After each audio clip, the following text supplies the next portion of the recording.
नमस्कार दोस्तों, स्वागत है आपका हमारे YouTube चैनल इलेक्ट्रिकल क्वेश्चंस में। आज की टॉपिक है series and parallel combination of resistance. Video start करने से पहले अगर आप हमारे चैनल पर नए हैं तो चैनल को सब्सक्राइब कर बेल आइकन को प्रेस कर लें ताकि अपकमिंग वीडियो की नोटिफिकेशन आपके पास पहुंचती रहे। यहाँ हम इलेक्ट्रिकल इंजीनियरिंग पेपर के एक पर्टिकुलर टॉपिक के कॉन्सेप्ट को देते हैं अपनी हर एक वीडियो में, और साथ ही उस पर बेस्ड हर एक तरह के प्रॉब्लम को सॉल्व कराते हैं ताकि उस पर्टिकुलर टॉपिक पे आपकी एक मजबूत पकड़ बन जाए। सो आपसे एक गुजारिश है कि वीडियो को लास्ट तक जरूर देखें। Series combination of resistors when same current flows through each and every resistor irrespective of their value when some potential difference is applied across the combination। Series combination of resistor ये कहता है कि जब हम किसी रेजिस्टर के combination के across एक पोटेंशियल डिफरेंस को अप्लाई करते हैं और देखते हैं कि सेम करेंट तीनों रेजिस्टर के अक्रॉस फ्लो कर रहा है इर्रिस्पेक्टिव ऑफ देयर वैल्यू। इसकी वैल्यू ये रेजिस्टर की वैल्यू या तो सेम हो या फिर डिफरेंट हो, इससे कोई मतलब नहीं होता है। अगर सेम करंट तीनों के अक्रॉस फ्लो कर रही है तो उस तरह के कम्बिनेशन को हम कहेंगे सीरीज कम्बिनेशन ऑफ रेजिस्टर। अब देखते हैं सीरीज कम्बिनेशन ऑफ रेजिस्टर को फॉर्म कैसे किया जाता है। यहाँ पे मेरे पास तीन रेजिस्टर है R1, R2 एंड R3। ये इसका फर्स्ट टर्मिनल है, ये सेकेंड टर्मिनल R1 का, R2 का ये फर्स्ट टर्मिनल है और ये सेकेंड टर्मिनल, R3 का ये फर्स्ट टर्मिनल है और ये सेकेंड टर्मिनल। जब हम किसी कॉम्बिनेशन ऑफ रजिस्टर को इस तरह से फॉर्म करते हैं कि फर्स्ट रजिस्टर का सेकेंड टर्मिनल सेकेंड रजिस्टर के फर्स्ट टर्मिनल से जुड़ा हो, सिमिलरली सेकेंड का सेकेंड टर्मिनल थर्ड के फर्स्ट टर्मिनल से जुड़ा हो, एंड सो ऑन, तो इस तरह के कॉम्बिनेशन को कहते हैं सीरीज कॉम्बिनेशन ऑफ रजिस्टर। ये एक चेन की तरह फॉर्म करता है, ठीक। तो इस तरह के कॉम्बिनेशन को कहेंगे series combination of register. Second point देखते हैं, in series connected register applied voltage is divided among the register. Series connection of register में क्या होता है कि करंट तो सब में सेम फ्लो करती है, लेकिन जो वोल्टेज हर एक रेजिस्टेंस के अक्रॉस ड्रॉप होता है वो डिफरेंट होता है, और वो डिपेंड करता है कि रेजिस्टेंस की वैल्यू क्या है। जैसे कि हम बाई ओम्स लॉ क्या जानते हैं, V इक्वल्स टू IR। तो अगर हम हर एक रेजिस्टेंस के अक्रॉस वोल्टेज को देखेंगे तो करंट तो सब में सेम है, ठीक। इसका मतलब कि जिस वोल्टेज जो है हर एक रेजिस्टेंस के अक्रॉस वो डिपेंड करेगी रेजिस्टेंस पे। जिस रेजिस्टेंस की वैल्यू ज़्यादा होगी वहाँ पे ज़्यादा वोल्टेज ड्रॉप होगा, और जिसकी कम होगी वहाँ पे कम वोल्टेज ड्रॉप होगा। और अगर तीनों रेजिस्टेंस की वैल्यू सेम है तो सब में सेम वोल्टेज ड्रॉप होगा, और वो कितना होगा, V/3 के बराबर। ओके, अब हम यहाँ पे एक सर्किट लेते हैं। इसमें तीन resistor R1, R2 and R3 series में कनेक्टेड है, और इसके अक्रॉस एक वोल्टेज सोर्स V को अप्लाई किया गया है। R1 के अक्रॉस वोल्टेज ड्रॉप V1 है, R2 के अक्रॉस V2 है वोल्टेज ड्रॉप, एंड R3 के अक्रॉस V3 है वोल्टेज ड्रॉप। इस सर्किट में I करंट फ्लो कर रही है, ठीक। तो बाई KVL हम क्या जानते हैं कि जितना भी वोल्टेज अप्लाई किया जाता है किसी सर्किट में उतना ही वोल्टेज ड्रॉप होता है। मतलब total voltage apply equals to total voltage drop. या वोल्टेज अप्लाइड क्या है, V equals to voltage drop क्या है, V1, V2 and V3। Okay, तो V equals to V1, V2, V3 हो गया, ठीक। अब V1 को हम क्या लिख सकते हैं, V1 क्या है, वोल्टेज ड्रॉप अक्रॉस R1। तो बाई ओम्स लॉ हम क्या जानते हैं, V इक्वल्स टू IR, ठीक। तो रजिस्टर R1 के लिए V1 इक्वल्स टू IR1 होगा, V2 के लिए IR2 होगा, एंड V3 के लिए IR3 हो गया। तो हो गया V equals to IR1 plus IR2 plus IR3। तो अब अगर हम I को बाहर निकाल लें तो क्या होगा, V equals to I into R1 plus R2 plus R3। Okay, अब अगर हम इसका इक्विवेलेंट सर्किट बनाना है, हमें इस रेजिस्टेंस का इक्विवेलेंट निकालना है, तो मान लिया जाए ये R इक्विवेलेंट है। इक्विवेलेंट रेजिस्टेंस का मतलब क्या होता है कि अगर इस रेजिस्टेंस के अक्रॉस सेम वोल्टेज सोर्स को अप्लाई किया जाता है तो इस सर्किट में सेम करंट फ्लो करेगी, ठीक। तो इस सर्किट से क्या हम लिख सकते हैं, V equals to I R equivalent, ठीक। अगर ये दोनों सर्किट इक्वल है तो इसका मतलब कि R इक्विवेलेंट बराबर क्या होना चाहिए, R1 plus R2 plus R3। Okay, तो हम क्या जाने कि अगर तीन रजिस्टर सीरीज में कनेक्टेड है तो उसका इक्विवेलेंट रेजिस्टेंस क्या होगा, R इक्विवेलेंट बराबर R1 plus R2 plus R3। ये हो गया तीन रेजिस्टेंस के लिए। अब देखते हैं for n number of register. अगर n number of register, n की वैल्यू कुछ भी है, अगर n number of register series में कनेक्टेड है तो इक्विवेलेंट रजिस्टर उसका क्या होगा, रेजिस्टेंस। सारे रेजिस्टेंस को हम ऐड कर देंगे, R1 plus R2 plus R3 plus dash dash dash RN। अगर सारे रेजिस्टेंस को हम ऐड कर देंगे वो निकल जाएगा सीरीज रेजिस्टेंस की इक्विवेलेंट वैल्यू। ठीक, अब एक चीज़ को हमें नोट करना है कि अगर इन नंबर ऑफ रेजिस्टेंस तो हैं बट हर एक रेजिस्टेंस की वैल्यू इक्वल है, तो उस केस में आर इक्विवेलेंट को हम सिंपल फॉर्म में क्या लिखेंगे, N into R one, where N is number of resistor, जितने भी रेजिस्टेंस सीरीज में कनेक्टेड हैं उनकी वैल्यू, वो हो गया number of resistance are N, और आर क्या है, किसी एक रेजिस्टेंस की वैल्यू। ठीक, जैसे कि यहाँ पे हम देखते हैं 100 रजिस्टर है और वो सबका रेजिस्टेंस 2 ओम है और वो सारा सीरीज में कनेक्टेड है, तो यहाँ पे आर इक्विवेलेंट क्या हो जाएगा, एन इंटू आर वन, एन का वैल्यू है 100 इंटू आर की वैल्यू क्या है 2 ओम। ओके, तो हो गया आर इक्विवेलेंट 200 ओम। सिमिलरली यह इस कॉन्सेप्ट से देखते हैं कि 3 रजिस्टर है और तीनों कनेक्टेड है सीरीज में, तो यहाँ पे आर इक्विवेलेंट क्या हो जाएगी, तीनों के 8 कर देंगे, 2 + 4 + 6 = 12 ओम। Parallel combination of resistors. In a combination of resistors where voltage across each resistor is same irrespective of their value of resistances, ऐसे रेजिस्टर के कम्बिनेशन जिसमें हर एक रेजिस्टर के अक्रॉस जो वोल्टेज होता है वो सेम होता है, चाहे रेजिस्टेंस की वैल्यू कुछ भी हो, चाहे वो सेम हो या फिर डिफरेंट हो, इससे कोई फ़र्क नहीं पड़ता, हर एक रेजिस्टेंस के अक्रॉस वोल्टेज जो होगा वो सेम होगा। अब ये कैसे होगा वो देखते हैं। यहाँ पे हमारे पास 3 रजिस्टर है, R1, R2 and R3। R1 का ये फर्स्ट टर्मिनल है और ये सेकेंड टर्मिनल, R2 का ये फर्स्ट है, ये सेकेंड, R3 का ये फर्स्ट टर्मिनल है, ये सेकेंड टर्मिनल। अब अगर हम सारे के फर्स्ट टर्मिनल को एक पॉइंट पे जोड़ दें और सेकेंड टर्मिनल को एक पॉइंट पे ऐड कर दें और इसके अक्रॉस अगर एक वोल्टेज सोर्स को अप्लाई करते हैं, तो क्या देखेंगे कि R1 के अक्रॉस भी V वोल्टेज है, R2 के अक्रॉस भी V वोल्टेज है एंड R3 के अक्रॉस भी V वोल्टेज है। तो ऐसे कॉम्बिनेशन को हम क्या कहेंगे, पैरेलल कॉम्बिनेशन ऑफ रेजिस्टर। ठीक, वही बोल रहे हैं सेकेंड पॉइंट में, when one terminal of all the resistor are connected in one point at one point and other terminal of all the resistor are connected at another point, then the combination of resistor is called parallel combination of resistor. अब parallel combination of resistor में हम क्या देखते हैं कि हर एक resistance का cross voltage तो सेम होता है, बट जो करंट फ्लो करेगी, जैसे कि ये वोल्टेज सोर्स है, इसके थ्रू आई करंट फ्लो कर रही है, तो अब ये तीनों में डिवाइड होगी, I1, I2 एंड I3। ठीक, और फिर ये निकल के यहाँ से फिर से आई करंट वोल्टेज सोर्स में चले जाएगी। ठीक, तो क्या देखते हैं पैरेलल कॉम्बिनेशन ऑफ रेजिस्टेंस में क्या हुआ कि voltage across each circuit each resistor is same whereas current across each resistor is different, और ये डिपेंड करती है कि रेजिस्टेंस की वैल्यू क्या है। अब हम यहाँ पे एक सर्किट लेते हैं जिसमें 3 रजिस्टर है, वो तीनों पैरेलल में कनेक्टेड है, R1, R2 एंड R3, और इस कॉम्बिनेशन के अक्रॉस एक वोल्टेज सोर्स है V। ठीक, जिससे कि आई करंट फ्लो कर रही है। अब हम देखते हैं कि ये आई करंट इस नोड पे, जहाँ पे सारे रजिस्टर का फर्स्ट टर्मिनल कनेक्टेड है, इस नोड पे 3 पार्ट में डिवाइड हो जाती है, I1, I2 and I3। I1 जो है वो R1 के थ्रू फ्लो करता है, I2 R2 के थ्रू एंड I3 R3 के थ्रू। ठीक, और ये सब फिर सेकेंड नोड पे, जहाँ पे सारे रजिस्टर का सेकेंड टर्मिनल कंबाइन है, आके मिल जाती है और वो फिर से आई करंट के रूप में निकलती है, फिर से सर्किट में ऐसे मूव करती है। तो बाय केसीएल हम क्या जानते हैं, बाय केसीएल हम नोड 1 पे केसीएल अप्लाई करते हैं। तो जब हम केसीएल अप्लाई करेंगे तो केसीएल क्या कहता है, किसी नोड पे, किसी सर्किट के किसी नोड पे total incoming current equals to total outgoing current. तो यहाँ पे इनकमिंग करंट क्या है, I equals to outgoing current क्या है, I1, I2 and I3। I equals to I1, I1 plus I2 plus I3।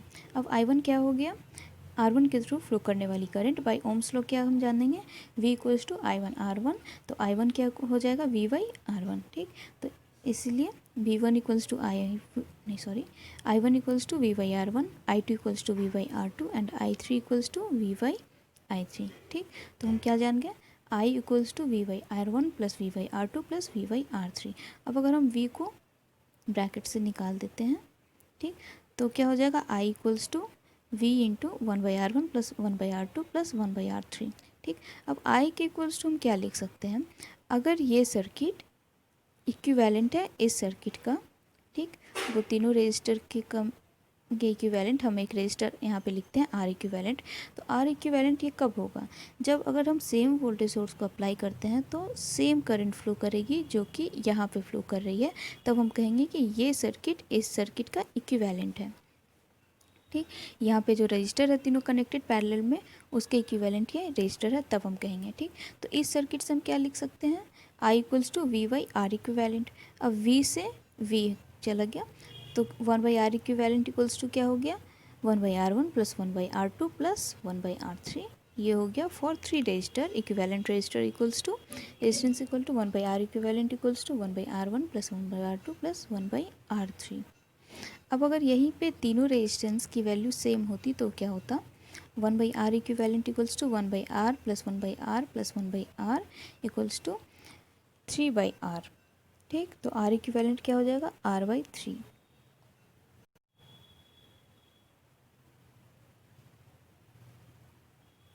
अब हम देखते हैं for in number of register connected in parallel. ठीक, अगर कोई n number of register, n का वैल्यू कुछ भी हो सकता है, 2 3 4 5 एंड सो ऑन, कुछ भी हो सकता है इनकी वैल्यू। अगर इन नंबर ऑफ रजिस्टर पैरेलल में कनेक्टेड है तो इक्विवेलेंट रजिस्टर क्या होगा, रेजिस्टेंस उनका 1 by R equivalent equals to 1 by R one plus 1 by R two plus 1 by R three plus dash dash dash 1 by R one. यहाँ पे बस ये केयर करना है क्वेश्चन सॉल्व करते समय, जब हम इक्विवेलेंट रेजिस्टेंस पैरेलल कॉम्बिनेशन का निकालते हैं तो 1 बाई आर इक्विवेलेंट की वैल्यू आती है। ठीक, तो उसको फिर आर इक्विवेलेंट में कन्वर्ट करना होगा 1 बाई आर इक्विवेलेंट को, देन आंसर लिखेंगे। नोट है कि अगर n number of register equal resistance है और ये कनेक्टेड है पैरेलल में तो उसका इक्विवेलेंट रेजिस्टेंस क्या होगा। ठीक, तो इक्विवेलेंट रेजिस्टेंस की फॉर्मूला है, सिंपली आप लिख देंगे R बाई एन। जैसे कि मैंने पीछे बताया था कि अगर 3 रजिस्टर है और वो इक्वल और वो कनेक्टेड है पैरेलल में तो R इक्विवेलेंट क्या आया था, R बाई थ्री। सिमिलरली कितने भी नंबर के रेजिस्टेंस हो, इनकी वैल्यू कितनी भी हो, जितनी भी इनकी वैल्यू होगी उतना हो जाएगा R equivalent equals to R by N, जब हर एक रेजिस्टेंस की वैल्यू सेम हो और वो पैरेलल में कनेक्टेड हो। तो अभी तक हमने क्या देखा, series combination and parallel combination में, कि सीरीज़ कॉम्बिनेशन ऑफ रेजिस्टेंस तब कहलाता है जब हर एक रेजिस्टेंस के थ्रू सेम करंट फ्लो होगी और उसके क्रॉस जो वोल्टेज होगा वो डिफरेंट होगा, डिपेंड करेगा रेजिस्टेंस की वैल्यू क्या है। अगर सारे रेजिस्टेंस की वैल्यू डिफरेंट है देन डिफरेंट होगी हर एक के क्रॉस वोल्टेज ड्रॉप, और अगर सारे की वैल्यू सेम है, हर एक रेजिस्टेंस की वैल्यू सेम है सीरीज़ कॉम्बिनेशन में, तो उसके क्रॉस वोल्टेज ड्रॉप भी सेम होगा। सिमिलरली हमने पैरेलल कॉम्बिनेशन में क्या देखा कि पैरेलल कॉम्बिनेशन में हर एक रेजिस्टेंस का क्रॉस जो वोल्टेज होता है वो सेम होता है और करंट हर रेजिस्टेंस के क्रॉस डिफरेंट होती है और उसकी वैल्यू डिपेंड करेगी कि रेजिस्टेंस की वैल्यू क्या है। अब हम आगे देखते हैं इन पे कैसे क्वेश्चन को सॉल्व किया जाए। फर्स्ट क्वेश्चन है कि यहाँ पे एक सर्किट है। ठीक, तो यहाँ पे हमें आर इक्विवेलेंट की वैल्यू फाइंड आउट करनी है और आई करंट जो कि ये करंट है इसकी वैल्यू फाइंड आउट करनी है। तो देखते हैं कैसे सॉल्व करते हैं। ठीक, यहाँ पे जो रजिस्टर, दो रजिस्टर कनेक्टेड है वो पैरेलल में है। कैसे, दोनों के अक्रॉस पोटेंशियल 12 वोल्ट का है और इसमें जो करंट फ्लो कर रही है वो डिफरेंट है।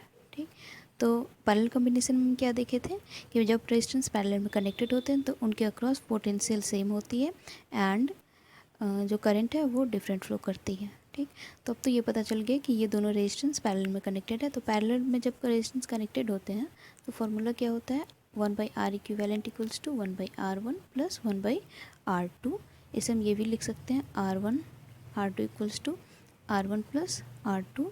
तो आर इक्विवेलेंट क्या हो गया, R one R two by R one plus R to.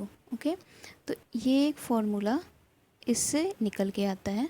जब भी दो रेजिस्टेंस है तो आप डायरेक्टली ये फार्मूला को अप्लाई करिए, क्वेश्चन जल्दी सॉल्व हो जाएंगे। ठीक, तो यहाँ पे आर इक्विवेलेंट हम कैसे निकाल सकते हैं, आर इक्विवेलेंट इस फार्मूला से क्या हो जाएगा, आर वन की वैल्यू है 20 into R two 5 by 20 plus 5। तो ये क्या हो गया, 20 इंटू 5 100, 25 प्लस बाई 25, तो इसकी वैल्यू क्या होगी 4 ओम। ठीक, तो आर इक्विवेलेंट की वैल्यू क्या आ गई 4 ओम। अब देखते हैं सेकेंड क्या है कि हमें फाइंड आउट करना है कि आई की वैल्यू क्या होगी। तो अब आई इक्विवेलेंट 5 ओम हो गया। ठीक, अब हमें क्या फाइंड आउट करना है, करंट क्या फ्लो होगी। तो अब हम इस सर्किट को ऐसे लिख सकते हैं, ये 12 वोल्ट की बैटरी है और ये 4 ओम रेजिस्टेंस है क्योंकि ये दोनों का इक्विवेलेंट रेजिस्टेंस 4 ओम आ गया। तो अब आई इक्वल्स टू क्या हो गया, by Ohm's law V by R. V की वैल्यू क्या है 12 और आर की वैल्यू 4 है, equals to 3 ampere current flow करेगी इसके थ्रू। तो आर की वैल्यू आ गई 4 ओम एंड आई की वैल्यू हो गई 3 एम्पियर। अब अगर इसी सर्किट में हो गया 12/5 एम्पियर। तो अब हम यहाँ पे क्या देखें कि जो आई करंट है वो इन्वर्सली प्रोपोर्शनल है R1 के। मतलब पैरेलल कॉम्बिनेशन में अगर रेजिस्टेंस हैं तो हर रेजिस्टेंस के क्रॉस जो करंट फ्लो करेगी वो इन्वर्सली प्रोपोर्शनल होगी उसके रेजिस्टेंस की वैल्यू की। इसका मतलब क्या हुआ कि अगर जिस रेजिस्टेंस की वैल्यू ज़्यादा होगी उसके अक्रॉस कम करंट फ्लो करेगा और जिस रेजिस्टेंस की वैल्यू कम होगी उसके अक्रॉस ज़्यादा करंट फ्लो करेगी सर्किट में। सेकेंड क्वेश्चन है कि 3 रेजिस्टर हैं और वो तीनों पैरेलल में कनेक्ट है, उसके अक्रॉस एक वोल्टेज सोर्स है भी और इस वोल्टेज सोर्स से 7 एम्पीयर की करंट सर्किट में फ़्लो हो रही है। तो हमें फाइंड आउट करना है कि ये जो 3 रेजिस्टर है पैरेलल में इसका इक्विवेलेंट रेजिस्टेंस क्या होगा और जो वोल्टेज सोर्स वी है इसकी वैल्यू क्या होगी। ठीक, तो हम क्या जानते हैं कि अगर 3 रेजिस्टर पैरेलल में कनेक्ट होते हैं तो इक्विवेलेंट रेजिस्टेंस क्या होता है 1/R equivalent equals to 1/R1 plus 1/R2 plus 1/R3। Okay, तो क्या हो गया R1 की वैल्यू है 3 प्लस R2 की वैल्यू है 6 प्लस R3 की वैल्यू है 12। इसका एलसीएम लेंगे 4 प्लस 2 प्लस 1 इक्वल्स टू 7/12। अब ये 7/12 है वो 1/R इक्विवेलेंट है ना कि R इक्विवेलेंट। क्वेश्चन को सॉल्व करते समय जल्दीबाजी में हम R इक्विवेलेंट इक्वल्स टू 7/12 लिख देते हैं। तो हमें ये केयर करना है कि ये 1/R इक्विवेलेंट है। R इक्विवेलेंट की वैल्यू क्या हो गई 12/7 ओम। ओके, ये तो हो गई R इक्विवेलेंट की वैल्यू। एक बात को हमको ध्यान में रखना है कि जब भी हम पैरेलल कनेक्शन में इक्विवेलेंट रेजिस्टेंस निकालते हैं तो इक्विवेलेंट रेजिस्टेंस की जो वैल्यू होती है वो इंडिविजुअल जो रेजिस्टेंस दिए हुए हैं उसमें जो भी रेजिस्टेंस है सबसे कम वैल्यू की जो रेजिस्टेंस है उससे भी कम होती है इक्विवेलेंट रेजिस्टेंस की वैल्यू। जैसे कि यहाँ R equivalent 12/7 approx less than 2 है। ओके, और यहाँ पे जो 3 रेजिस्टेंस में सबसे कम वैल्यू की रेजिस्टेंस है वो है 3 ओम। ओके, तो ये इक्विवेलेंट रेजिस्टेंस 3 ओम से भी कम है। हम क्या देख रहे हैं, अब हमें सेकंड क्या फाइंड आउट करना है, वोल्टेज क्या होगा वोल्टेज सोर्स की। तो हम क्या जानते हैं V equals to I into R for this circuit R equivalent. Okay, I क्या करंट फ्लो कर रही है वोल्टेज सोर्स से 7 एम्पियर और R इक्विवेलेंट की वैल्यू क्या आ गई 12/7। तो फाइनल आंसर जो हो गया वोल्टेज सोर्स का वो हो गया 12। सर्किट में हमें फाइंड आउट करना रहता कि इंडिविजुअल जो रेजिस्टेंस है उसके थ्रू कितना करंट फ्लो कर रही है। जैसे 3 ओम रेजिस्टेंस के थ्रू क्या करंट फ्लो कर रही है, 6 ओम रेजिस्टेंस के थ्रू क्या करंट फ्लो कर रही है और 12 ओम रेजिस्टेंस के थ्रू क्या करंट फ्लो कर रही है। तो हम निकालते हैं फर्स्ट 3 ओम रेजिस्टेंस के थ्रू क्या करंट फ्लो कर रही है। ओके, तो इसे निकालने I इक्वल्स टू क्या होता है V/R by Ohm's law. Okay, V equals to I R फॉर्मूले से। तो वोल्टेज क्या है 3 ओम के अक्रॉस V की वैल्यू क्या आई 12 वोल्ट, 12 बाई रेजिस्टेंस क्या है 3 ओम। थर्ड क्वेश्चन है कि एक सर्किट है जिसमें रजिस्टर का एक कॉम्बिनेशन है। ओके, और इसके अक्रॉस 10 वोल्ट का वोल्टेज सोर्स है और उससे आई करंट फ्लो कर रही है। तो हमें फर्स्ट फाइंड आउट करना है कि R इक्विवेलेंट की वैल्यू क्या होगी एंड सेकेंड है जो 10 वोल्ट सोर्स से करंट फ्लो कर रही है उसकी वैल्यू क्या होगी। ओके, तो इसे फाइंड आउट करने के लिए हम क्या करते हैं कि फर्स्ट सर्किट को देखते हैं। ये 4 ओम का 2 रेजिस्टेंस है और वो 4 ओम का 2 रेजिस्टेंस है और वो पैरेलल में कनेक्टेड है। तो इसका इक्विवेलेंट रेजिस्टेंस क्या होगा 2 ओम। कैसे, जब भी 2 इक्वल रेजिस्टेंस पैरेलल में कनेक्टेड होते हैं तो R इक्विवेलेंट क्या होता है R/2। यहाँ R क्या है 4/2 क्योंकि 2 रेजिस्टेंस है तो वैल्यू आ गई 2 ओम। ओके, अब जो सर्किट बना वो क्या बना 2 ओम 2 ओम एंड 2 ओम। 2 ओम का 3 रजिस्टर है जो कि कनेक्टेड है सीरीज में और एक वोल्टेज सोर्स है 10 वोल्ट की। ओके, इसके क्रॉस आई करंट फ्लो कर रही है। तो अब R इक्विवेलेंट क्या हो गई 2 + 2 + 2 इक्वल्स टू 6 ओम। ओके, तो फाइनल R इक्विवेलेंट की वैल्यू आई 6 ओम। अब हमें क्या फाइंड आउट करना है करंट क्या फ्लो करेगी।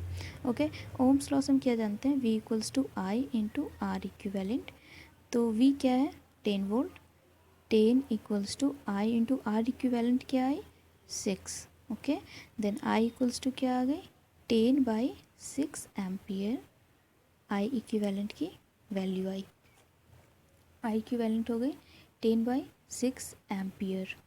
ओके, अब अगर इसी सर्किट में हमें फाइंड आउट करनी रहती कि जो 2 ओम का रजिस्टर है, ओके, इसके अक्रॉस क्या वोल्टेज होगा। ये दोनों 2 ओम का रेजिस्टेंस है 2 ओम का, इसके अक्रॉस क्या वोल्टेज होगा और इस कॉम्बिनेशन के अक्रॉस क्या वोल्टेज होगा इंडिविजुअली। तो यहाँ पे हम क्या देख रहे हैं कि 2 ओम जो ये 4 ओम पैरेलल में है उसका इक्विवेलेंट क्या होगी 2 ओम, मतलब कि 2 ओम एंड 2 ओम की 3 रजिस्टर हैं वो सीरीज़ में कनेक्टेड है। तो हम क्या जानते हैं कि जब इक्वल रेजिस्टेंस सीरीज़ में कनेक्टेड होती है तो उसके अक्रॉस वोल्टेज भी इक्वली ड्रॉप होता है। मतलब कि हम ये लिख सकते हैं कि 2 ओम रेजिस्टेंस के थ्रू जो वोल्टेज होगा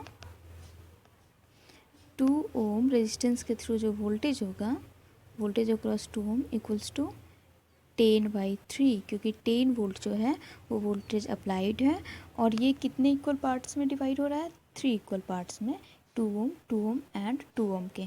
तो इसीलिए voltage across 2 ohm resistor is 10/3 volt. Okay,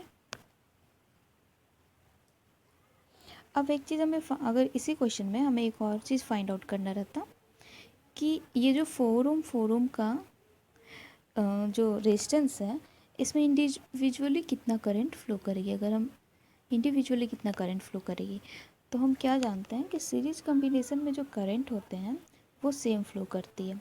तो करंट का वैल्यू क्या आया हमारा 10/6 एम्पियर। ओके, तो ये 10/6 एम्पियर करंट जो है इस साइड फ्लो करेगी और 2 इक्वल रेजिस्टर हैं और वो पैरेलल में कनेक्टेड है, मतलब कि इक्वली इस रेजिस्टेंस में भी जाएगी और इक्वली इस रेजिस्टेंस में भी जाएगी। मतलब कि जो I1 की जो वैल्यू होगी 4 ओम रेजिस्टेंस के थ्रू जो करंट फ्लो करेगा वो होगा टोटल करंट बाय 2। तो क्या आ गया I 4 ओम का वैल्यू, टोटल करंट क्या था 10/6, तो I 4 ओम हो गया 10/12 एम्पियर। ओके, अब 4th नंबर क्वेश्चन है कि ये एक रेजिस्टेंस का कॉम्बिनेशन है, इसका आर इक्विवेलेंट क्या होगा। तो आर इक्विवेलेंट निकालने के लिए पहले हम इस कॉम्बिनेशन का आर इक्विवेलेंट निकालेंगे। तो इसमें क्या है 2 रेजिस्टेंस है और वो पैरेलल में कनेक्टेड है। तो 2 रेजिस्टेंस अगर पैरेलल में कनेक्टेड है तो वो क्या होगी उसका equivalent resistance R equivalent dash लिखते हैं, क्योंकि फाइनल जो है उसको आर इक्विवेलेंट कहेंगे तो उसको डैश लिखना है आर इक्विवेलेंट डैश। ठीक, 2 रेजिस्टेंस पैरेलल में है तो उसका इक्विवेलेंट रेजिस्टेंस क्या होता है R1 R2 by R1 plus R2, किस फॉर्मूले से 1/R equivalent equals to 1/R1 plus 1/R2। इसे ही जब सॉल्व करेंगे तो एक स्टेप बाद ये फॉर्मूला आता है। ओके, तो यहाँ पे R1 क्या है 4, R2 है 3 बाई 4 प्लस 3, तो क्या आ गई value 12/7। Okay, R equivalent dash की वैल्यू है 12/7 ओम। तो अब R इक्विवेलेंट क्या होगी सर्किट की, अब इसका ये जो है वो सीरीज़ में कनेक्टेड है 3 ओम रेजिस्टेंस से, मतलब 3 + 4 पैरेलल 3। तो इसका वैल्यू क्या आ गया 3 + 4 पैरेलल 3 का वैल्यू 12/7 इक्वल्स टू क्या हो गया 21 + 12/7। तो इसकी वैल्यू क्या आ गई 33/7 ओम आंसर हो गया। ओके, इस क्वेश्चन में कुछ नहीं था। 5th नंबर क्वेश्चन है कि एक रेजिस्टेंस का कॉम्बिनेशन दिए हुए हैं। ओके, और इसके अक्रॉस हमें इक्विवेलेंट रेजिस्टेंस फाइंड आउट करनी है और यहाँ पे हर एक रेजिस्टेंस की वैल्यू 1 ओम है। तो इसे हम कैसे फाइंड आउट करते हैं, यहाँ पे देख रहे हैं कि जो एक लाइन है ऐसे ऐसे 3 लाइन कनेक्टेड है पैरेलल में 5, तो इस और सारा 1 ओम का रेजिस्टेंस है। तो इसका इक्विवेलेंट रेजिस्टेंस क्या होगा, पाँचों को ऐड कर देंगे या फिर अगर same resistance equal resistance series में कनेक्टेड है n नंबर ऑफ, तो उसकी इक्विवेलेंट रेजिस्टेंस क्या होती है n × r। तो यहाँ पे 1 ओम है रेजिस्टेंस की वैल्यू और n है 5, तो r इक्विवेलेंट क्या आ गई, r इक्विवेलेंट एज 5 ओम। ओके, अब ये 5 ओम जो है इसका भी वही 5 ओम हो जाएगा और इसका भी वही 5 ओम हो जाएगा। अब ये 5 ओम की 3 रेजिस्टेंस जो है वो पैरेलल में कनेक्टेड है। ठीक, तो इसका इक्विवेलेंट रेजिस्टेंस क्या हो जाएगा R इक्विवेलेंट बराबर 5/3, किस फॉर्मूले से, अगर इक्वल रेजिस्टेंस पैरेलल में कनेक्टेड होती है n नंबर ऑफ, तो उसका R इक्विवेलेंट क्या होता है R/n। इससे ये हो गया। अभी तक हमने जो देखा है वो सीरीज एंड पैरेलल कॉम्बिनेशन पे बेस्ड इजी क्वेश्चंस को देखे हैं, जो कि देखने में आपको पता चल जाएगा कि ये सीरीज कॉम्बिनेशन में है और ये पैरेलल कॉम्बिनेशन में है। बट कुछ क्वेश्चन ऐसे होते हैं जो आपको देख के पता ही नहीं चलेगा कि ये सीरीज कॉम्बिनेशन है कि पैरेलल कॉम्बिनेशन है या फिर ये क्या है, इसे सॉल्व कैसे करें। बट वो क्वेश्चन ट्रिकी होता है और बहुत जल्दी बन जाते हैं। ठीक, हमारी नेक्स्ट वीडियो है advance level questions on series and parallel combination of register, जिसमें हम देखेंगे कि कुछ क्वेश्चन ऐसे होते हैं सीरीज एंड पैरेलल कॉम्बिनेशन के जो कि काफ़ी ट्रिकी होते हैं, देखने में पता नहीं चलता है कि उसे सॉल्व कैसे किया जाए, बट वो काफ़ी ट्रिकी होता है और आसानी से सॉल्व हो जाते हैं। तो उन सारे क्वेश्चंस को हम इस वीडियो में देखेंगे। इसे देखने के लिए बस आपको एक छोटा सा काम करना है, हमारे चैनल को सब्सक्राइब कर लें और बेल आइकन को ज़रूर से ज़रूर प्रेस कर दें। और साथ ही अगर आपको वीडियो पसंद आई है तो वीडियो को लाइक करें और ज़्यादा से ज़्यादा लोगों के बीच शेयर करें। कमेंट बॉक्स में हमें बताएं कि हमने जो क्वेश्चन पूछा उसका आंसर क्या है, और साथ ही अगर आपको कोई डाउट रह गई है तो वो भी पूछें, हम उसे सॉल्व करने की ज़रूर कोशिश करेंगे। Thank you.